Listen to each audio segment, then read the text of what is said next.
Being here this morning at this early childhood centre where we are for me to announce changes to the Family Boost scheme, which will be very good news for thousands of households across New Zealand. We know that the cost of living is a major concern for many New Zealand families who are struggling to get by and need all the help they can get to get ahead. One of the most expensive periods in life is when families have young children. Just going to work to earn an income costs money because of the early childhood fees that people have to pay in order to be able to work. And many families find that when those costs come in, it's a big hit to the bank balance. That's why last year the government announced our Family Boost scheme, which is all about giving parents a bit of relief from their early childhood fees. The scheme works by allowing parents to claim a portion of the fees they pay. The way that they do that is they send a quarterly statement of their fees into the Inland Revenue Department, who matches it with their income and then provides them a payment back into their bank accounts. When we first started the scheme, the proportion of fees that you could get back was 25% of your weekly costs. So, for example, a family paying $100 a week in fees was eligible for up to $25 a week in payment. And today I am announcing that we are increasing that payment up from 25% to 40%, meaning that families will be eligible for more support every time they claim for Family Boost. So, for example, to go back to that family with $100 a week in fees, that would mean that they are eligible for an additional $15 every week, which amounts to an increase from $1,300 to $2,080 a year, making them hundreds of dollars better off during the course of that year. The scheme is of course capped so that not all households are eligible. It depends on your income. Previously, payments under the scheme maxed out for families earning $180,000 a year, and from now on that maximum will be $230,000 a year. What that means is that many more families who weren't previously eligible for Family Boost will now be able to apply for the scheme, and I encourage them to do so. So there's two key things here. The first is, for those families who are already in Family Boost, 60,000 of whom have already received payments, the good news is your payments are going to get bigger from 1 October. The second piece of news is that many more families will now be eligible for the scheme. So if you know you've just been on the borderline or you thought you earned too much, we encourage you to apply for the scheme. Go to the IRD website to find out whether you are eligible. We've been advised that these changes will make thousands more families eligible, but of course whether they take it up or not is up to them. IRD estimate around 16,000 more families will take it up at these different income levels. But again, as I say, all families who are currently in the scheme may also be eligible for bigger payments. We are always doing what we can to make the scheme easier, and so IRD will be continuing work to see whether we can get a direct fee refund model going. They will be working with early childhood services over the next little while to see whether we can have a claim system that allows fees to be directly claimed by early childhood providers so parents don't need to do the work with IRD. That work will continue. At the same time, we're aware that the early childhood funding area can be quite confusing for parents. Parents are eligible for many different supports: early childcare subsidies, sessional rates, 20 hours ECE and Family Boost. So there is a review underway of the early childhood funding system to ensure that we are making things as simple, straightforward and effective as possible, and Family Boost will be included in that because our goal is simple. We want to ease the cost of living for families at what can be a really challenging time in life. When I think back to when my children were in ECE, and I have 4 of them, what I remember is not only being exhausted, having sleepless nights, having a bigger nappy and infant formula bill, but also being hit with really hard fees by my early childhood centre, watching that money drain out of the bank account. Family Boost addresses that issue head on and supports those families who are working really hard to get ahead both for themselves and their kids. So with that, I'm very happy to take your questions. Looking back, do you think you got it wrong in the settings, and why do you think you got it wrong? No, I don't. This scheme was always intended to provide parents a refund for their early childhood fees. The challenge we had was estimating how much fees are people actually paying and what is the income of those people paying the fees. Of course, only families who are paying $300 a week or more are eligible for the maximum payment. But all families within the income threshold are eligible for payments as a proportion of their overall fees. We now have a lot more information, both about uptake of the scheme and the fee levels by those on different income levels. So that means that we're able to tweak the scheme and allow more money to go out the door to more people. The good news is that we don't need to use more money in our budget to do this. We just need to make better use of the money that's already there. And IRD advises that with these changes, not only will more Kiwis be better off, but we'll also be able to do it within our budget. The Family Boost scheme still, though, creates a lot of admin for parents who are very busy already, right? I mean, it's not a great system, is it? Well, actually, families who have made the refund tell us that it only takes 5 minutes because early childhood services have done such a good job at producing quarterly statements. You only need to make the claim once every 3 months, so as long as your early childhood service gives you a 3-month invoice, all you need to do is upload it to the IRD website and IRD do the income matching for you. I've spoken with people and been emailed by people who've said, I thought it would be hard, but once I got on the website, it was actually really easy. I get it. Life admin is hard. If I could take that life admin away, I would, but I just encourage people. It's worth hundreds of dollars to you. Take that 5 to 10 minutes, go on the IRD website. Payments are made really quickly. They go straight into your bank account, and I've heard from people who've said, look, that's the money that helped them pay their power bill, helped them pay for their warrant of fitness, meant they could buy a few extras at the supermarket. So it's meaningful, and look, this is the best way to get the cash directly to parents. People I've spoken to said one of the problems with the Family Boost scheme was they were contractors or self-employed, so their income really varied over the different quarters. So some quarters they qualified, some they didn't. If you even it out over the year, they would qualify the whole time.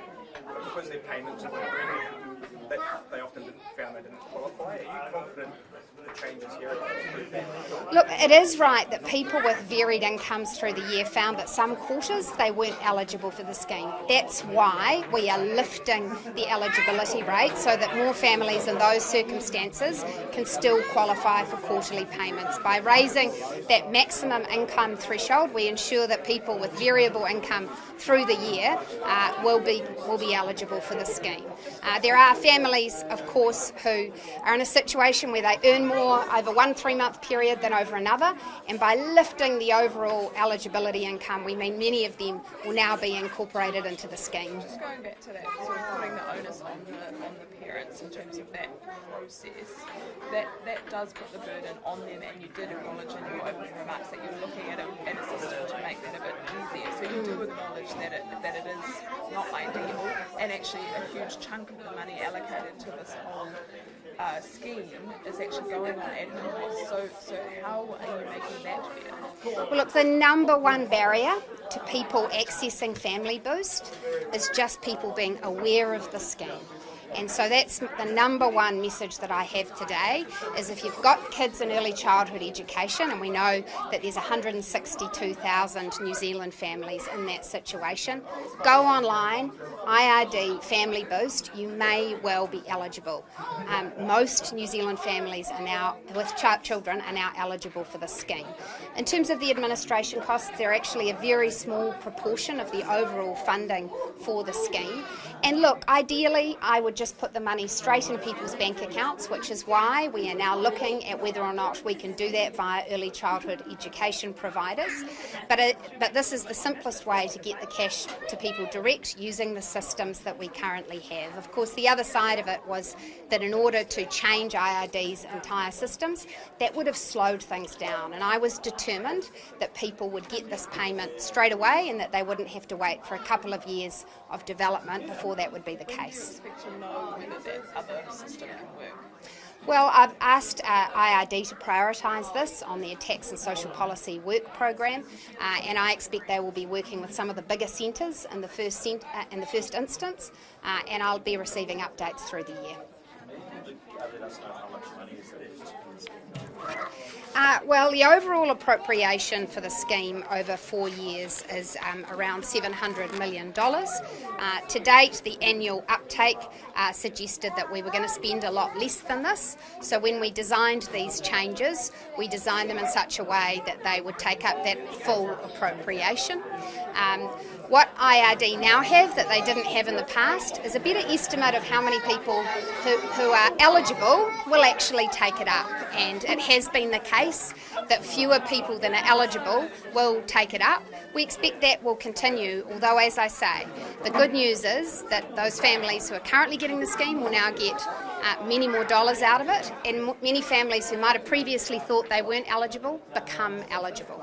So IRD's estimate of the number of families who will take up Well, the full amount is 40% of your weekly fees. So how much you receive depends on your weekly fees and your household income. So anyone earning $140,000 or less as a household are eligible for the full 40% of their fees. So it really depends on how many fees you pay, what the maximum entitlement is. At the same time, families earning more than $140,000 are also eligible for the scheme, up to incomes, as I said, of $230,000, but your refund amount is a little bit lower depending on your income level. What are the new estimates that IRD has given either as the full amount or partial? Well, it's very difficult because it depends on people's circumstances. It depends on that combination of how much fees they pay and also what their income is. And we estimate that only a small proportion of families actually pay fees of $300 a week. So the maximum entitlement is just a cut-off. The maximum you can get under the scheme is $120 a week. But we estimate that most families will receive less than that because they'll receive 40% of their weekly fees. So, for example, a family paying $200 in early childhood fees, which might be some of the families here, they'll now get $80 under the scheme, whereas they used to get $50 under the scheme. So what we were keen to do was ensure that more families got more rebate, and these changes achieve that, both in terms of more families being eligible and the families already also taking part getting more money. Do you have estimates of Yeah, look, the estimates for how many people would be eligible was around that, and we now estimate that more than that will be eligible. However, IRD now have moderated their assumptions to say we don't think everyone who's eligible will take it up.